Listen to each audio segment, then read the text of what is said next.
mawazo tutia nguvu. Chagua Star TV, kituo kilicho bora. Star TV, bless you.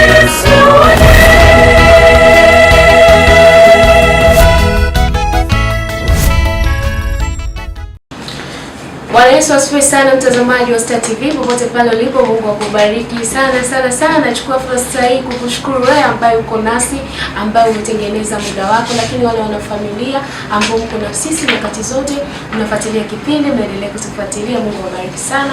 Uko na mimi mtangazaji wako Stella Chao, lakini pia niko na mtumishi wa Mungu Askofu Kalenga. Mtaenda kumsikia vizuri, atajitambulisha vizuri, lakini tuko na mada nzuri au somo zuri ambalo litakujenga wewe namna gani inakupasa kukaa katika nyumba ya Bwana.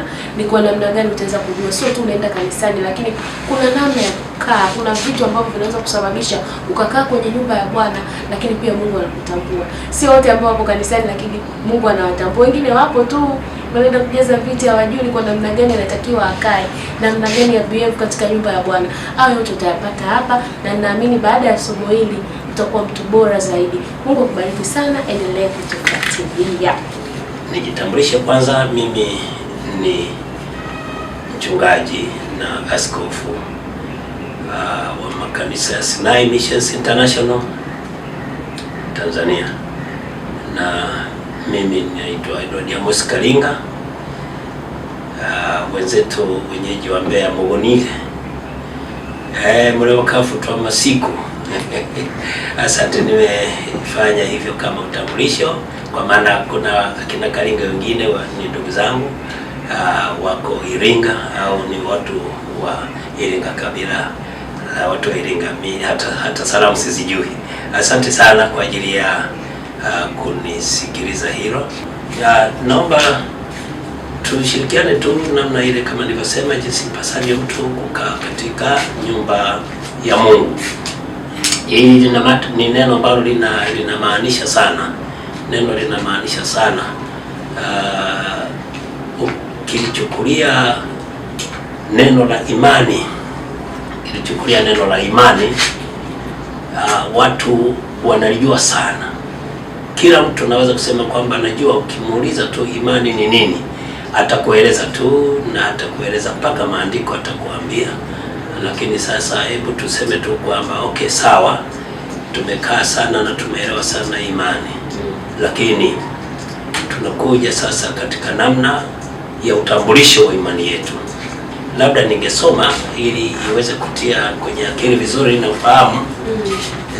Itakuwa nzuri sana kuliko kujianzia kuongea. Timotheo wa kwanza sura ya 3 na mstari wa 14 mpaka 15 inasema, na kuandikia hayo nikitaraji kuja kwako hivi karibuni, lakini nikikawia upate kujua jinsi iwapasavyo watu kuenenda katika nyumba ya Mungu, nguzo na msingi na kweli, na bila shaka mstari wa 16 kwa ufuatiliaji, na bila shaka siri ya utauwa ni kuu. Mungu alidhihirishwa katika mwili, akajulika kuwa na haki katika roho, akaonekana na malaika, akahubiriwa katika mataifa, akaaminiwa katika ulimwengu, akachukuliwa juu katika utukufu. Huyu ndiye aliyetuletea imani. Huyu ni ambaye Paulo anamzungumzia, ndiye aliyetuletea imani. Lakini hiki ambacho sasa Paulo anazungumzia na kuweza kumwambia Timotheo akiangalie kwanza, yeye Paulo kama mlezi na mtu ambaye ni mtume, alimzaa huyu Timotheo, ni mtoto wake wa kiroho, na katika kumweka kazini ana maagizo, anamwagiza ayaangalie mambo kadha wa kadha ya imani, na kwa sababu anasimamia kanisa, anasimamia watu, inabidi awe makini katika kuweza kuhakikisha kwamba mwenendo wa imani unalindwa. Labda na kitu kingine ambacho ninataka kuzungumzia, kwa sababu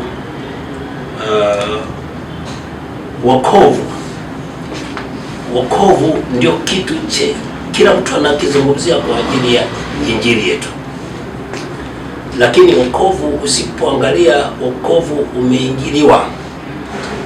umeingiliwa katika namna ya siku hizi ambavyo Biblia imetabiri kwamba siku za mwisho watatokea watu ambao wanaweza kufika mahali wanachakachua.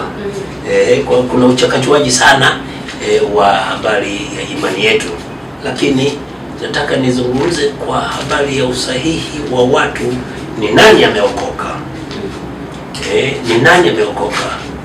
Kwa sababu kuna wokovu ambao, moja, mtu amekuja kwa sababu anataka kitu fulani, kaingia kwenye wokovu, anataka kitu fulani.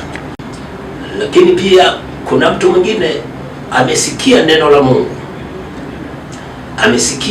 Mungu, Nimesema pointi nitakayosimamia ni wokovu wa wito, wokovu wa kuitwa. Mtu anaitwa.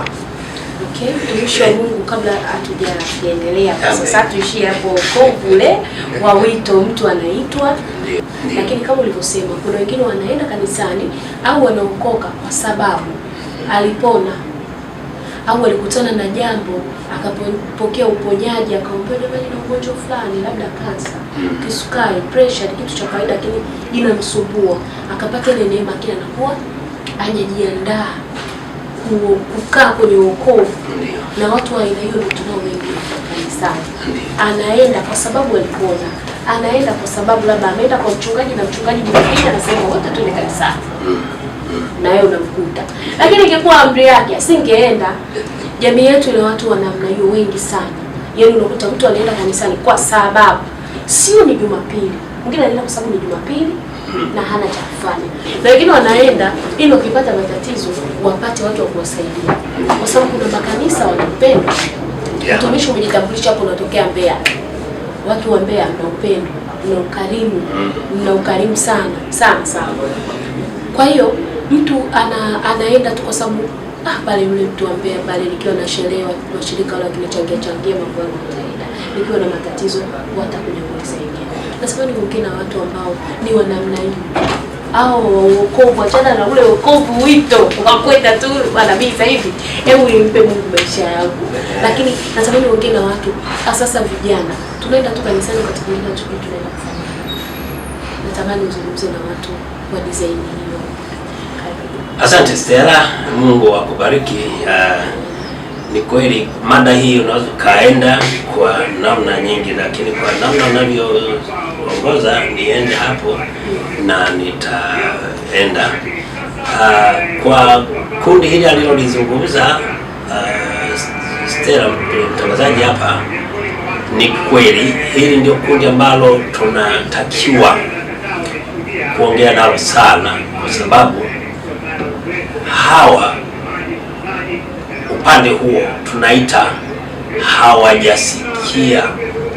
hawajasikia neno la Mungu kama neno la Mungu, kwa maana Biblia inasema kwamba imani huja kwa kusikia. Amen. Na kusikia kunakotokana na neno la Mungu.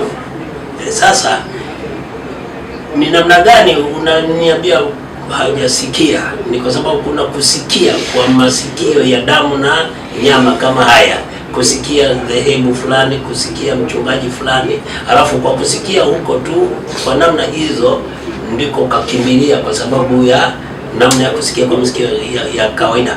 Lakini kuna kusikia kwa masikio ya ndani, haya ambayo ndio imani tunayoizungumzia, ambayo ndani yake kuna wito.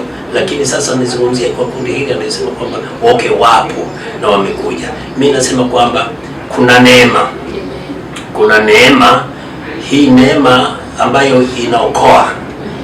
Kwa watu wa namna hii au watu wa jinsi hii ndio ambao tunafika mahali wachungaji au watumishi popote pale injili inapohubiriwa, huwa tunahubiri sana na kufundisha sana kwa ajili ya kusikia neno la Mungu, wasikie neno la Mungu, na huwa tunawaamsha sana kwa ajili ya kuweza kushiriki ibada, kuweza kushiriki mikutano, kuweza kushiriki makongamano, kuweza kushiriki maombi, kwa sababu kwenye maeneo haya kunapelekea kiongozi husika kufasiri na kufundisha ni nini ambacho hawa wakisikie, ili kama wameanza katika safari waimarike katika ile imani. Na kuna viwango vya imani.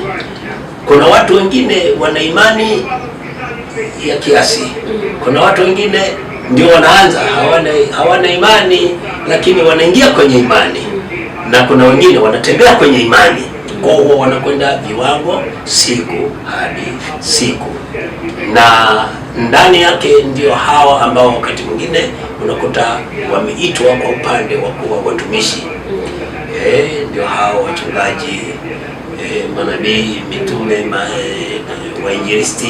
Kwa hiyo unakuta walianzia hatua ya sifuri wamekuja kupanda. Na kwa sababu ni neema, ninavyozungumzia kwamba neema, Biblia inazungumza wazi kusema kwamba hawa watu wanaalikwa.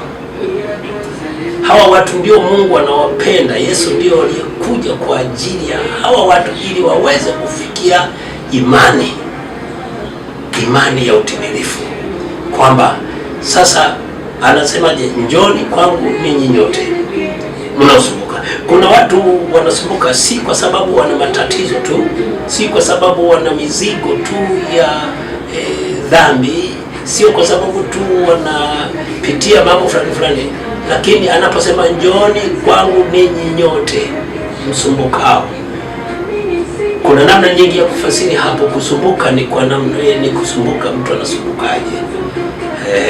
Kwa hiyo sasa Mungu anapotualika katika hali ya kuja kwake, mtu akikubali ndio huyo aliyeingia sasa.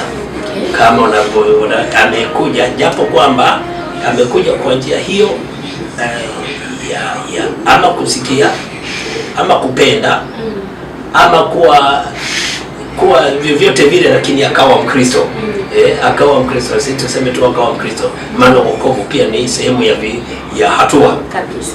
Kwanza Ukristo ni kama tu dini, dini ya kutupeleka kwenye eneo tumetokana na elimu ile ya dini, katuvuta tukaje kwa Kristo, lakini ndani yake tena kuna tabaka la kuendelea kukulia wokovu. Sasa mtu anaitwa ameokoka, mtu anaitwa amezaliwa mara pili, na ndani humo kuna sijui walioitwa, kuna wateule, kuna. Kwa hiyo vitu kama hivyo ni namna ambavyo unaendelea kuishi. Kwa hiyo neema ipo, tunasema kwamba siku hadi siku Mungu anaokoa. Anakuja hapa kanisani sasa awe mwepesi wa kusikia, aondoe tena kama alikuja kwa sababu fulani, kama kupitia uponyaji, lakini sasa awe ni mtu ambaye anakaa kwenye utaratibu, asikie. Maana tunasema kwamba mafundisho yale ndio chakula cha kiroho. Kwa hiyo akianza kula kula ndio kunaleta kusikia. Sasa ile masikio ya ndani niliyosema ndio inaleta sura ya kiroho ya kusikia, kwamba mimi ni nani? Kumbe nilikuwa nimekuja kwa kuponywa magonjwa, lakini nasikia kitu zaidi ya kuponywa magonjwa. Kwa hiyo anasikia kitu hiki, anaanza kukitamani kukileta. Ndipo unakuja kukuta kwamba tunamuita mtu amezaliwa mara ya pili. Amen. Sijui kama nitakuwa nimepatia. Umeeleweka sana, kwa sababu tuna grupu la watu wanaotufuatilia kama sasa hivi unavyojua, ni utandawazi ni mwingi. hata vijana unakuta wengi pia wanaangalia kipindi, wanajifunza, wengine wanataka kuwa watumishi, wengine ni waimbaji, wengine wamekata tamaa, lakini anaposikia neno anajua anzie wapi au aendaje. Hapo nyuma kidogo umezungumza swala moja la kuna michanganyo wakati tunaanza somo letu. Michanganyo imeingia makanisani, kuna hiki, kuna hiki, kuna kile. Umezungumza kwamba mtu anaweza akaenda kama mgonjwa akapona, wakati anaendelea kukua na kulishwa neno la Mungu, imani yake inakuwa taratibu. Inafika mahali anaanza kujua, nimekuja kupona kanisani, nimeshapona, lakini naweza kufanya nini kwenye nyumba ya Bwana? Ndio unakuta mwingine anaweza kukwambia, baba, natamani kujiunga na kwaya, natamani kufanya hivi na hivi. Naona sasa imani inakuwa. Lakini tuna hili kundi la watumishi wa Mungu ambao kama ulivyosema ni michanganyo imeingia kanisani. Katika hali hii siku za mwisho watakuwa wengi ambao watatuchanganya na kutuvuruga. Watu sahihi wapo, watumishi wa Mungu, mnafanya kazi yenu. Lakini hawa watumishi wa Mungu ambao sio sahihi, wanaofanya kazi ya Mungu, mshirika atafika mahali atakuwa hawa ambao ni michanganyo, mfano wanaendelea labda kulisha mbegu au kutengeneza mbegu ambayo sio bora. Nani atakuja kuwatoa watumishi wa Mungu ambao wanafanya michanganyo? Na anajua kabisa anafanya michanganyo. Au nani anaweza kuja kuwatoa? Au kwa upande wao hiyo itakaaje? Asante sana mtangazaji kwa hilo. Naweza kusema kwamba limekaa kwa namna ya hekima tu hapa. Naweza kusema kwamba kuna hekima ya kimungu. Amen. Kuna hekima ya kimungu. Kuna hekima ya kidunia inatuleta pia katika namna ya kuweza kutamani. Kule kutamani na kujikuta umeingia mahali pale. Wakati mwingine ni hekima ya kidunia pia, kwa ajili ya kwamba kama nilivyozungumza, mwingine ametamani tu kwamba kwa sababu analiona hilo kanisa, ametamani kwenda kwa sababu anamuona yule mchungaji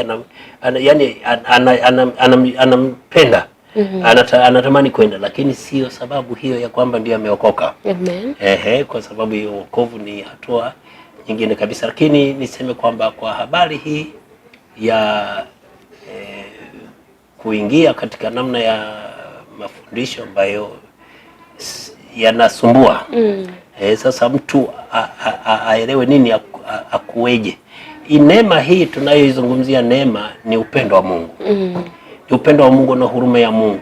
Tungekuwa tunaokoka kwa sababu ya uwezo wa mtu fulani, au elimu ya mtu fulani, au kisomo cha mtu fulani, hapa tungeachana kwa kweli. Yaani tungeachana viwango vikubwa sana.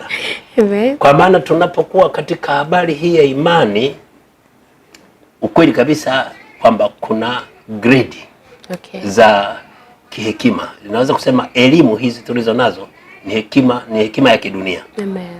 Kwa mtu amefika mahali amekuwa mchungaji, lakini amesoma kuanzia viwango vya cheti, stashahada, sijui shahada, alafu kuja tena sijui degree, sijui PhD. Hizi ni hekima za duniani tu. Kwa sababu dunia tunaenda na dunia kama inavyoweza kwenda. Lakini hiki ninachokizungumzia ni kitu cha PhD ya kiroho. Amen. Unaweza kuwa mtu amesomea mpaka ni profesa, yuko PhD kwa mambo ya dini, lakini hana kitu hiki ninachokielezea. Yes. Hana. Lakini sasa tunarudi sasa kwamba wasikie hawa watu, ili neno lile la kuokoka sasa lina maanisha nini? Neno la kuokoka au kuzaliwa mara ya pili au kuitwa lina maanisha nini? Sasa tunataka hawa waliokuwa wamekuja wanakusanyika lakini hawajawa, tunataka wasikie neno la Mungu, na wakisikia neno la Mungu wachukue hatua. Amen. Baada ya kuchukua hatua, zile hatua haziishi leo. Tunamwambia mtu kama alikuwa mchawi aache uchawi, na apoteze kabisa zana za uchawi. Wakati mwingine unakuta sisi tuliokoka, huwa mtu akiokoka tunateketeza na zana za kichawi. Amina. Na tunafika mahali tunamfundisha mtu kwanza. Sasa Kuna wengine sio wachawi, huwezi kuteketeza. Kwa mfano ukija mlevi huwezi kusema leta pombe zako niteketeze. Amen. Kwa hiyo huyu mlevi, huyu mchawi, huyu mwizi, huyu mzinzi kwa neno lile la Mungu ambalo anasikia kwa kuwa kwanza msingi kabisa wa mtu aliyeokoka. Tunaambia kwamba alikuwa mwenye dhambi katika namna ya nyuma. Kwa hiyo sura yote aliyokuwa nayo asiendelee nayo tena. Kwa sababu Kristo hapendi tena sura ile ya mtu kuwa mchawi, mtu kuwa mwizi, mtu kuwa mlevi, mtu kuwa mwabudu sanamu na kadhalika na kadhalika na kadhalika. Lakini jua kwamba maisha yanaendelea. Amen. Kwa sababu maisha yanaendelea, huyu mtu kila napokuwa katika namna ya kukulia wokovu, anajifunza, anasikia. Kila napohudhuria anasikia. Kiswahili kizuri niseme kwamba anasikia, anajifunza kitu. Ndiyo. Na katika hilo atakapojifunza kitu atashika. Katika kile kushika sasa ndiko kuwa kiroho. Na ndipo maamuzi yake sasa ya kwamba hutamuona tena kwenye ulevi. Hutamuona tena kwenye uchawi. Hutamuona kwenye zana hizo. Kwa nini ninasema haya sasa katika siku hizi? Kristo ambaye tumetamani ahubiriwe, injili ambayo tumetamani ihubiriwe, imemegwa. Imeanza inamegwa. Inaanza inatengeneza nyufa. Kwa sababu Kristo anatakiwa ahubiriwe. Anatakiwa apelekwe. Injili yake ipelekwe. Lakini sasa watu hawasikilizi injili ya jina la Yesu. Watu wanakuja kusikia siiti injili tena, inaitwa matangazo. Kwa sababu mtu anapofika mahali anasema njoo kwangu, kanisa langu, nitakuombea utapata mali, nitakuombea utapata mke, nitakuombea utapata mume, nitakuombea utapona ugonjwa. Haya ni kama matangazo tayari.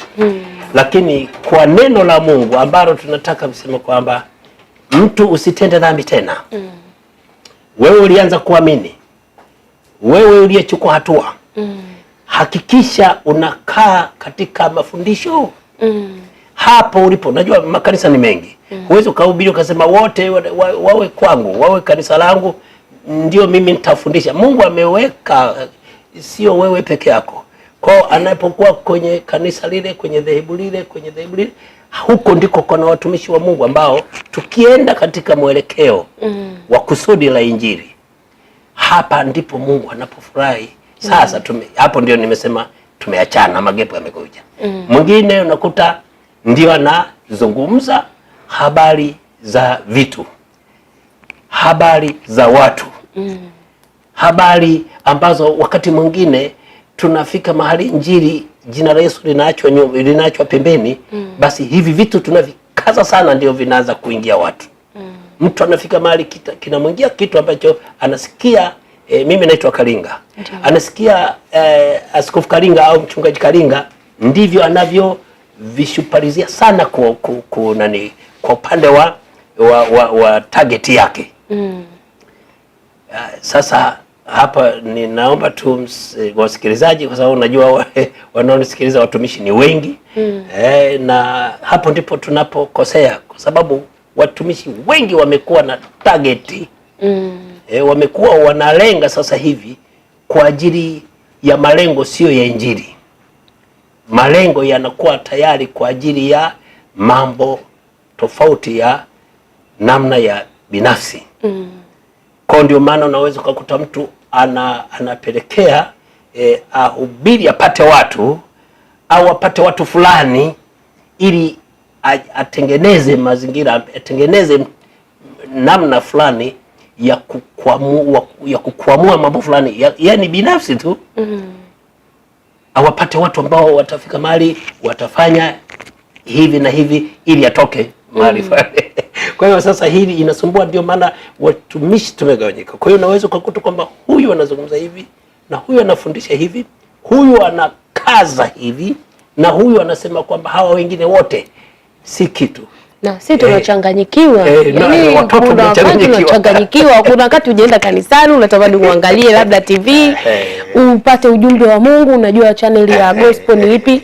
Hivyo, sasa leo ni Jumapili, naweza ngapata neno kuja huko anakupiga hivi. Jumapili umefundishwa hivi. Umepita kwenye mtandao unasikia hiki. Kiukweli kuna hali ya kuchanganyikiwa kama hautakuwa mtulivu kukaa ukamsikiliza ukaamini kabisa huyu ni baba wa kiroho. Ana chakula anachonilisha na shiba ukatulia. Unachanganyikiwa. Ni kweli. Stella mwanangu, ni kweli kama niliokuwa natamani na leo nafikiri limetimia ni hili. Wakati mimi sijabahatika kuja kwenye vipindi kama hivi, nilikuwa najiuliza jamani, inakuwaje tumefikia hapa kwa ajili ya, kwa sababu ninaposoma kwenye mitandao watumishi wengi na wamekuwa watumishi wazuri, lakini kitu kinachokuja kufika mahali kunishangaza ni pale ambapo wanaacha sasa hiki ninachokizungumzia, jinsi impasavyo mtu kuwa katika nyumba ya Mungu ambayo ni kanisa la Mungu. Amen. Sasa mafundisho yanaondoka, mtu tunaanza kutumia vyombo vya habari katika kujenga uhasama na hasira na uadui, mtu na mtu, mtumishi na mtumishi.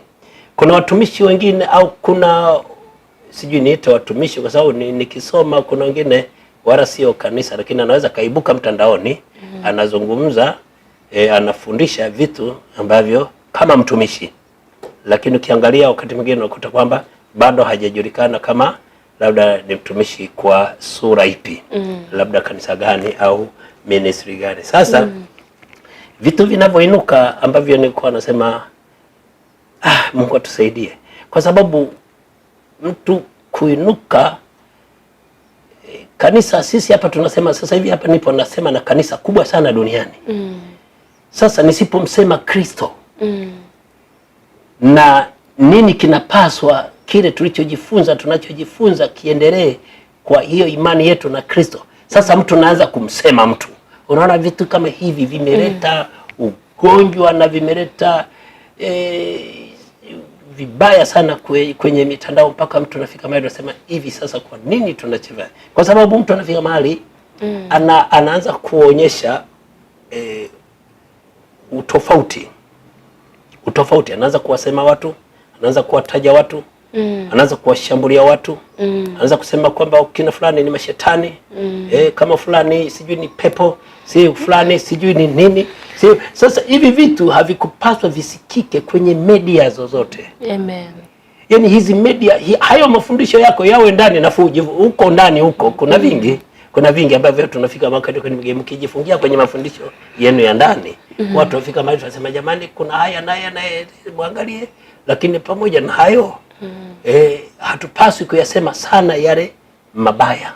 Amen. Tuseme mazuri ambayo Kristo anataka asikie yeye anakaa katikati ya sifa. Amen. Sifa ni zipi ambazo unazungumza mpaka Kristo anafurahi, baada ya kufika mahali mizengwe mpaka watu wengine wanafika mahali wanaandikiana barua za matusi au wanajibizana. Sasa nafikiri ujumbe umefika, mtumishi wa Mungu, lakini tumefikia sasa tamati.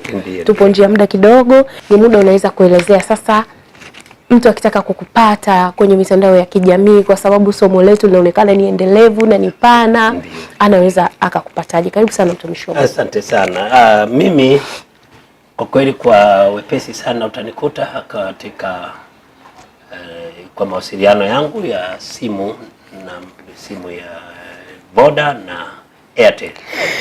Ni Voda ni 0767 91 9056. Hiyo ni Voda. Airtel 0692 429336. Narudia kwa faida kama walikuwa hujaweza kunani. Voda 0767 919056 na tupo pale Temboni Kimara. Ukifika Temboni pale, location yetu ni nzuri sana. Ukifika Temboni ukishuka tu unaenda, kama watu wengine hawajui Saranga ni wapi, unaenda mkono wa kama umetoka Ubungo unaenda mkono wa kushoto, location ya kwenda Saranga. Lakini kuna roundabout pembezoni mwa barabara. Tumebahatika mji wetu kuwa na sehemu za roundabout. Kwa hiyo unakuwa kama unaelekea Saranga, lakini roundabout pale unaanza kufuata barabara ya vumbi. Hapo unamaliza lami tu ya ile support ya roundabout, unakuta kanisa hapo. Sisi ndio nyumba ya mwisho, na unakuta ubao kabisa Sinai Missions International iko hapo. Na ukitaka tu watu waliofahamika maarufu katika mji ambao kwa mfano Kuhani Musa, yeye yuko ng'ambo ya pili, sisi tuko ng'ambo nyingine. Kwa hiyo unaweza hapa Musa ndio yule pale, huku kumbe ndio ng'ambo ya pili. Kwa hiyo unaanza kutafuta maeneo hayo, na tunapenda sana katika namna ya kuweza kutoa huduma zetu. Karibuni sana, kwa maana nafikiri hapo nitakuwa nimeeleweka vizuri. Amen. Watakuwa wamekuelewa sana. Mungu akubariki sana mtumishi wa Mungu. Amen. Mungu akubariki sana mtazamaji wa Star TV ambaye umechukua muda wako umetuangalia. Mungu awabariki sana wanafamilia ambao mpo mnatufuatilia sana, pia watu wa Gaza. Mungu awabariki sana, mmekuwa wafuatiliaji wazuri sana. Mungu awabariki sana. Mungu awabariki wale wote ambao wanahakikisha tunakuwa hapa, waongozaji wa kipindi chetu, lakini bila kusahau director wangu Freddy. Mungu akutunze, aendelee kukupa maisha marefu. Ulikuwa na mimi Stella Shao. Unaweza kunipata kwenye mitandao ya kijamii kama Stella Shao, lakini karibu tangaze pia nasi kupitia kipindi chetu hiki. Tunakaribisha wale wote ambao wako tayari kutangaza pamoja nasi. Unaweza kunipata kwa 06-280-18303. Hapo utapata maelezo ya kipindi na vitu vyote. Mungu abariki sana. Usikose kutazama kila siku ya Jumapili asubuhi. Njoo pamoja tumshangilie Mungu wetu kwa mema anayotutendea.